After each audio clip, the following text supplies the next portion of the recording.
Aujourd'hui, nous allons aborder un sujet qui va au-delà de la discipline et de l'alimentation. Nous allons aborder un principe spirituel puissant, peu compris, mais qui peut transformer non seulement votre santé, mais aussi votre vie avec Dieu. Avez-vous déjà réfléchi à la raison de la faim?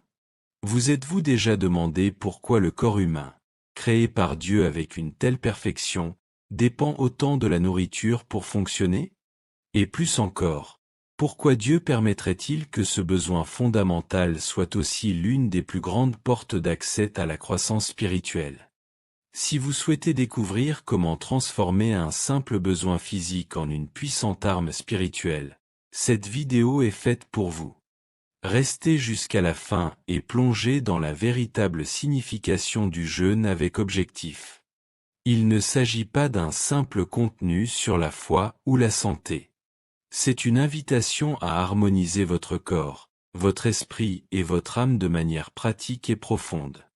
Profitez de la vidéo. Abonnez-vous à la chaîne dès maintenant et activez les notifications. Ne manquez rien de cette série spéciale sur le jeûne avec objectif. Dieu a créé le corps humain comme un moteur physique extrêmement perfectionné, doté d'une puissance immense, mais il a besoin de carburant pour fonctionner. Ce carburant est connu sous le nom de nourriture. Dieu a créé en nous un appétit pour la nourriture, appelé la faim, afin que le corps reçoive le carburant nécessaire. La nourriture satisfait notre appétit et nous fournit de l'énergie, contribuant ainsi à l'équilibre naturel nécessaire au maintien de la vie. Alors, pourquoi choisir de mourir de faim? De nos jours, nous sommes conditionnés à manger 3 fois par jour. On nous rappelle constamment qu'un bon petit déjeuner est la base de la journée. Manger pour être fort. On nous a appris à l'école à manger 3 repas complets par jour et à faire de l'exercice pour être fort. Alors pourquoi se priver de nourriture? Le monde appelle ne pas manger un régime, et le fait généralement pour perdre du poids ou pour des raisons de santé. Mais certains se privent de nourriture pour des raisons spirituelles. Dans la Bible, c'est ce que l'on appelle le jeûne. Un jeûne est généralement entrepris pendant une période déterminée pour atteindre un objectif spirituel. Prenons l'exemple suivant de l'Ancien Testament. 1 fois par an, les fidèles juifs étaient tenus de jeûner. Lévitique 16, verset 29. Et ceci sera pour vous une loi perpétuelle. Le 10e jour du 7e mois, vous humilierez vos âmes et vous ne ferez aucun ouvrage, ni l'un de vos compatriotes, ni l'étranger en séjour parmi vous. Le jeûne de Yom Kippour. Parce qu'il était observé le jour des expiations, il est connu sous le nom de jeûne de Yom Kippour. Cette expression signifie « jour des expiations ». Dieu exigeait de son peuple qu'il jeûne 1 fois par an le jour des expiations. Tous se privaient de nourriture. Pourquoi tous? Parce que Dieu voulait que chacun se souvienne de l'expérience solennelle de son salut. Le jour des expiations, le grand prêtre entrait dans le Saint des Saints et offrait le sang d'un animal en échange des péchés de tous. Lévitique 16, verset 24. Il lavera son corps avec de l'eau dans le lieu saint, revêtira ses vêtements, sortira, offrira son holocauste et l'holocauste du peuple, et fera l'expiation pour lui-même et pour le peuple. Le jour des expiations étant consacré au péché de la nation, chacun jeûnait pour s'identifier au grand prêtre qui sacrifiait un agneau pour le pardon de ses péchés. Jésus dit à ses disciples, « Lorsque vous jeûnez, ne prenez pas un air sombre, comme les hypocrites, qui se défigurent le visage pour montrer aux hommes qu'ils jeûnent. En vérité, je vous le dis, ils ont reçu leur pleine récompense. Mais lorsque vous jeûnez, oignez vos têtes et lavez-vous le visage. Alors, les hommes ne verront pas que vous jeûnez, mais votre Père qui est là dans le lieu secret le verra, et votre Père, qui voit dans le secret, vous le rendra. » En renonçant à des aliments à la fois agréables et nécessaires, vous attirez l'attention de Dieu. Déjà à l'époque, Jésus nous mettait en garde contre l'étalage de notre jeûne. Il a également averti ses disciples de ne pas jeûner pour satisfaire les éloges du public. Le fait qu'il ait dit « chaque fois que vous jeûnez » indique qu'il considérait le jeûne comme une discipline spirituelle légitime. Le jeûne est l'abstinence temporaire d'un désir physique, généralement la nourriture, au profit d'un besoin spirituel. Au lieu de manger, vous priez secrètement, implorant l'intervention de Dieu dans le royaume. Cependant, si votre but en évitant la nourriture est d'attirer l'attention des autres sur votre spiritualité, alors leur approbation sera votre récompense. Inquiétude concernant le jeûne. Si vous n'avez jamais jeûné auparavant, l'idée de vous priver de nourriture pendant une longue période est probablement intimidante. Les gens sont préoccupés par diverses questions, car nous sommes programmés pour manger 3 fois par jour. Nombreux sont ceux qui se demandent s'ils auront un jour faim, et si la sensation de faim sera douloureuse. D'autres ont des inquiétudes différentes, comme celle de savoir s'ils pourront supporter la faim. Ils ne veulent pas se lancer dans un voyage qu'ils ne pourront pas mener à bien. Que se passerait-il si vous voyez une publicité télévisée suggérant qu'une barre chocolatée vous aidera à surmonter votre coup de mou de l'après-midi? D'autres s'inquiètent de la perception de leurs amis s'ils jeûnent. Mes amis me trouveront-ils bizarre s'ils découvrent que je jeûne? La réponse est simple. On ne jeûne pas pour impressionner ses amis, et généralement, on ne le leur dit même pas. Comme nous l'avons vu, Jésus a dit, « Lorsque vous jeûnez, oignez vos têtes et lavez vos visages, afin de ne pas montrer aux hommes que vous jeûnez, mais à votre Père qui est là dans le lieu secret, et votre Père, qui voit dans le secret, vous le rendra. » Matthieu 6, 17-18. Jésus nous rappelait de ne pas exhiber notre dévouement religieux à Dieu. En revanche, le jeûne est un engagement privé entre vous et Dieu. Vous pouvez jeûner en privé sans en parler à personne. D'autres fois, vous participerez à un jeûne public, par exemple avec votre église ou une autre personne. Pour résoudre un problème, Esdras jeûna avec 4000 personnes. Et Esther demanda à tous les croyants juifs de jeûner pour une intervention divine. Chaque année, en mai, les chrétiens sont invités à participer à la journée nationale de prière et de jeûne. Qu'est-ce que le jeûne? Jeûner n'est pas synonyme de suivre un régime, ni de supprimer un aliment pour des raisons de santé. Il existe de nombreux types de jeûne pour des raisons spirituelles. Il existe de nombreuses raisons de jeûner et d'accompagner cette expérience de prière. Le jeûne est une discipline biblique qui peut aider chacun à améliorer sa condition spirituelle et à devenir un guerrier de la prière pour Dieu. Certains pensent que les chrétiens n'ont pas besoin de discipline. Cependant, nous développons notre force par des exercices spirituels. N'oublions pas que nous sommes des soldats du Christ. Un bon soldat maîtrise diverses disciplines. Le jeûne n'est qu'une des nombreuses disciplines du chrétien. Jésus a dit à ses disciples que lorsque vous priez pour les autres, que ce soit pour votre Église ou pour le salut d'autrui, Satan s'opposera à vous. Le jeûne, comme l'ascension d'une montagne, est exigeant tant spirituellement que physiquement. Lancez-vous dans cette aventure en sachant clairement ce que vous faites et que le chemin à parcourir peut être semé d'embûches. Mais les bénéfices en vaudront largement la peine. Commencez doucement si c'est votre premier jeûne. Dieu honorera votre premier pas de foi, qui peut paraître insignifiant aux yeux des autres, mais qui sera un grand pas pour vous. Dieu se soucie également de la réaction de votre cœur pendant le jeûne. Votre attitude est un élément essentiel de votre jeûne. Tout comme lorsqu'un homme demande une femme en mariage, ce n'est pas la durée de sa demande qui obtient un oui, mais son cœur. Alors, lorsque vous commencez à jeûner, ne vous souciez pas de sa durée. Assurez-vous simplement que votre relation avec Dieu est harmonieuse.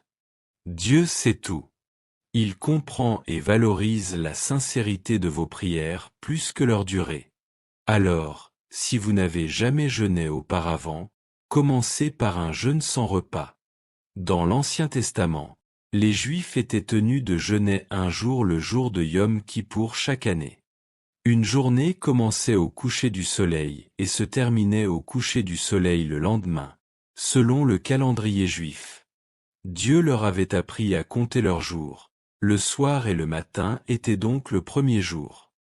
Genèse 1, verset 5. Prévoyez de commencer votre jeûne au coucher du soleil, ou peut-être juste avant. Cela signifie que vous sauterez votre repas habituel du soir, puis le petit déjeuner et le déjeuner du lendemain. Après le coucher du soleil, la plupart des Juifs rompent leur jeûne en mangeant un repas normal. Jeûner avec un compagnon. Si la prière et le jeûne en privé constituent le fondement de toute intercession, si vous n'avez jamais suivi cette voie auparavant, vous pourriez commencer votre jeûne avec quelqu'un d'autre. Si vous jeûnez pour une réponse précise à une prière, invitez quelqu'un à prier et à jeûner avec vous. L'union fait la force. Jésus a dit dans Matthieu 18, versets 18 à 19, « En vérité, je vous le dis, tout ce que vous interdisez sur la terre sera interdit au ciel, et tout ce que vous autorisez sur la terre sera permis au ciel. De plus, en vérité, je vous le dis, si deux d'entre vous s'accordent sur la terre pour demander une chose quelconque, elle leur sera accordée par mon Père qui est dans les cieux. » Ces versets ne concernent pas seulement la prière. Ils évoquent aussi l'engagement que nous prenons ensemble. Considérez les choses ainsi. Lorsque vous planifiez des vacances à deux, elles sont plus mémorables si vous les planifiez, les rêvez et les partagez ensemble. Partager vos vacances à deux vous permettra probablement d'en profiter davantage. Il en va de même pour le jeûne. En partageant l'expérience du jeûne et de la prière ensemble, vos prières seront probablement plus ciblées. Jeûner à deux, en revanche, présente des avantages supplémentaires. Vous avez quelqu'un avec qui discuter de vos doutes, de vos questions et de vos peurs. Si le jeûne vous effraie, la force d'une autre personne peut vous aider à les surmonter. Vous pouvez toujours vous appeler pour obtenir des conseils et prendre des nouvelles. Ce coup de fil peut vous donner la motivation nécessaire pour persévérer. N'oubliez pas de célébrer. Lorsque vous gravissez une montagne seule, vous le faites pour vous prouver quelque chose, et la victoire vous appartient à vous seul. En revanche, lorsque vous gravissez une montagne avec d'autres, vous avez plein de gens avec qui célébrer une fois arrivé au sommet. Vous vous encouragez, vous vous embrassez, puis revenez partager votre victoire. À la rupture du jeûne, vous pouvez célébrer ensemble. Le simple fait d'être ensemble rend le goût de la victoire encore plus savoureux. Un autre avantage du jeûne entre amis est qu'il renforce la responsabilité. Vous serez moins tenté de grignoter ou de rompre le jeûne si vous savez qu'un ami est au courant de votre jeûne. Vous avez peut-être déjà fait une course ou une marche sportive avec un ami. Si c'est le cas, vous comprenez qu'avoir un partenaire peut vous aider à rester motivé dans les moments difficiles. Si vous êtes fort, vous n'aurez peut-être pas besoin de quelqu'un pour vous aider à assumer cette responsabilité. Mais si ce n'est pas le cas, travailler avec quelqu'un qui se trouve dans la même situation peut être bénéfique. Jeûner avec un but. Lorsque vous vous préparez à jeûner, examinez votre cœur pour découvrir pourquoi vous jeûnez. Il existe de nombreuses raisons de jeûner, que nous allons aborder. Vous avez peut-être déjà une raison de jeûner. Lorsque le jeune David affronta Goliath, aucun autre soldat israélite ne voulut affronter le colosse. Non seulement ils refusèrent de combattre Goliath, mais chacun donna à David une raison différente pour éviter le combat. Pourtant, David ne se laissa pas décourager. Il avait une raison impérieuse de combattre ce géant. Il ne s'agit pas seulement de prier et de jeûner. Nous jeûnons pour une raison. Êtes-vous prêt à jeûner et à renoncer à votre plaisir? Faites une liste de vos raisons. Notez-les sur papier, afin de les voir de vos propres yeux. Si vous gardez une raison en tête, elle peut devenir floue ou vague. Vous avez peut-être une idée générale de la raison pour laquelle vous devriez jeûner maintenant, mais prenez le temps de la noter. Cela vous permettra d'affiner votre concentration si vous la voyez par écrit. Planifiez tout. Ne jeûnez pas à la légère ou avec une attitude insouciante. Planifiez pour réussir. Sinon, vous risquez l'échec. Ne jeûnez pas simplement pour voir jusqu'où vous pouvez aller. J'essaierai jusqu'à avoir faim, disent certains à propos du jeûne. Puis, ils abandonnent au premier signe d'inconfort. Engagez-vous fermement à jeûner une journée, quelles que soient les circonstances. Vous êtes passé de l'idée de jeûner et du désir d'être plus spirituel à l'étape suivante. Vous vous engagez à rechercher Dieu pour vous-même. Vous vous engagez à jeûner en vous basant sur la grâce et l'aide de Dieu. Type de jeûne. Le jeûne absolu. C'est un jeûne où vous supprimez toute nourriture et toute eau. Paul a suivi ce type de jeûne pendant 3 jours après avoir vu le Seigneur Jésus sur la route de Damas et avoir été frappé de cécité. Et lui, Paul, est resté 3 jours sans voir, sans manger ni boire. Acte 9, verset 9. Lors de votre premier jeûne, ne pratiquez pas le jeûne absolu. Ce jeûne est destiné aux personnes profondément angoissées ou qui jeûnent pour résoudre un problème grave, comme se libérer d'une dépendance ou se protéger d'un adversaire spirituel. Le jeûne normal.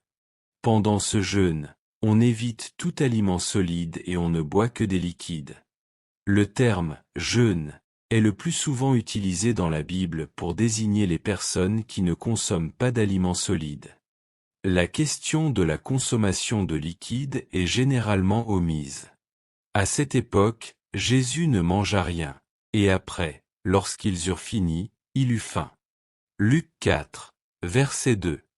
Il n'est pas fait mention de Jésus buvant des liquides. Que boivent les gens qui jeûnent? Beaucoup suppriment les boissons agréables comme les sodas et divers jus de fruits. Cela correspond à la description de l'Ancien Testament selon laquelle il s'afflige et jeûne. Ésaïe 58, verset 3. Le jeûne partiel. Lors de ce jeûne, on élimine certains liquides ou certains solides, mais pas tous les liquides et solides. On l'appelle aussi le jeûne de Daniel, car il refusait de manger à la table du roi, mais il insista. Daniel 1, verset 12. S'il te plaît, mets tes serviteurs à l'épreuve pendant 10 jours. Donne-nous seulement des légumes à manger et de l'eau à boire. Le jeûne n'a fait de mal ni à Daniel ni à ses amis. À une autre époque, Daniel a reflété l'esprit du jeûne partiel. Daniel 10, verset 3. Je n'ai mangé aucun aliment de choix, ni viande ni vin n'ont touché mes lèvres, et je n'ai utilisé aucune lotion jusqu'à la fin des 3 semaines. Il s'agit d'un jeûne partiel qui précise ce que Daniel évitait. Numéro 1. Les aliments agréables, semblables à nos beignets ou gâteaux, un jeûne de dessert. Numéro 2. La viande, un régime sans viande. Et numéro 3. Le vin, ce qui est agréable ou apporte de la joie. Le jeûne de John Wesley. En tant que fondateur et leader du grand mouvement méthodiste, John Wesley convoquait tous ses prédicateurs de paroisse à New Chapel ou à Londres pour une conférence tous les 2 ou 3 mois. Pour se préparer spirituellement à la conférence, Wesley jeûnait 10 jours avant chaque réunion, ne mangeant que du pain complet et buvant de l'eau. Wesley jeûnait et priait pour que la puissance spirituelle influence ses ministères lors de ces réunions. Tous s'accordent à dire que ces prédicateurs méthodistes quittèrent la conférence avec l'intention de changer le monde. Ces prédicateurs fondèrent la plus grande confession protestante au monde, témoignant de l'honneur que Dieu témoignait à l'engagement spirituel de Wesley envers le jeûne et la prière. Le jeûne alterné. Ce jeûne est rarement pratiqué dans les milieux chrétiens, car il est principalement utilisé à des fins médicales, notamment pour déterminer la réaction ou l'allergie d'une personne à des groupes alimentaires spécifiques. Pour purifier l'organisme, le patient jeûne généralement normalement ou complètement pendant une journée. Ensuite, pendant 6 jours, Un seul nouveau groupe alimentaire est introduit et consommé chaque jour, en alternant les 6 groupes alimentaires. Cela permet de déterminer quel aliment est à l'origine du problème physique d'une personne par élimination et exclusion. Comment choisir un jeûne? Lorsque vous vous préparez à jeûner, plusieurs facteurs sont à prendre en compte. Tenez compte de votre situation particulière avant de choisir l'approche la plus adaptée. Voici quelques idées. Facteur numéro 1. Comme mentionné précédemment, s'il s'agit de votre premier jeûne, je vous recommande de commencer par un jeûne d'1 jour à Yom Kippour. Si vous souhaitez jeûner plus longtemps pour résoudre un problème grave ou persistant, jeûner 1 jour par semaine pendant 3 semaines peut être préférable à un jeûne de 3 jours. Gardez à l'esprit que s'il s'agit de votre premier jeûne, vous vous lancez dans une aventure inhabituelle. Soyez prudent, car vous acquérez de nouvelles compétences et attitudes, tant pour votre corps que pour votre esprit. Votre premier jeûne doit être un jeûne normal, c'est-à-dire que vous ne mangez que des liquides pendant une journée. Cette pratique aidera votre corps à ne pas réagir négativement si vous supprimez ensuite à la fois nourriture et liquide. Facteur de correspondance. Vous devez essayer d'adapter la raison de votre jeûne au type de jeûne. Choisissez un jeûne normal pour une demande de routine. Choisissez un jeûne plus strict pour un problème plus grave. Aspect confort. Vous devez être en paix avec la durée et le type de jeûne. Bien sûr, lorsque vous décidez de ce que vous devez éliminer lors de vos prières, ne doutez pas de vous-même et ne vous sentez pas coupable d'avoir fait quelque chose de mal. Choisissez un type de jeûne qui vous permette d'être à l'aise avec votre décision. Aspect temps. Divers facteurs influencent votre décision de jeûner ou sa durée. Pensez à votre emploi du temps hebdomadaire. Quels jours de la semaine sont déconseillés pour le jeûne? Quel événement spécial approche où le jeûne est déconseillé? Thanksgiving, Noël, mariage. Ne commencez jamais un jeûne par un long jeûne, car vous n'avez aucune idée de ce à quoi votre corps peut s'attendre ni de ses réactions émotionnelles. Un jeûne d'1 jour est très simple. Quel que soit votre premier jeûne, gardez à l'esprit qu'il s'agit d'un acte de foi. Dieu voit votre cœur et vous récompensera en conséquence. Prière. Que Dieu nous accorde la sagesse de comprendre le but spirituel et les bienfaits du jeûne, en nous rappelant que ce n'est pas seulement l'abstinence de nourriture qui nous rapproche de lui, mais la sincérité de notre cœur et la recherche d'une connexion plus profonde par la prière. Jeûnons non pas pour être visibles aux yeux des autres, mais pour être visibles dans le cœur de Dieu, qui voit dans le secret et récompense ouvertement. Nous remercions le Seigneur pour la force et la discipline que le jeûne nous apporte, nous apprenant à dépendre davantage de lui et moins de nous-mêmes. Amen. Si ce contenu vous a été utile, je vous demande de me soutenir en vous abonnant afin de ne manquer aucune de nos prochaines vidéos. Ensemble, nous pouvons éclairer davantage d'esprits et élargir notre compréhension. Merci d'être ici et que Dieu vous bénisse.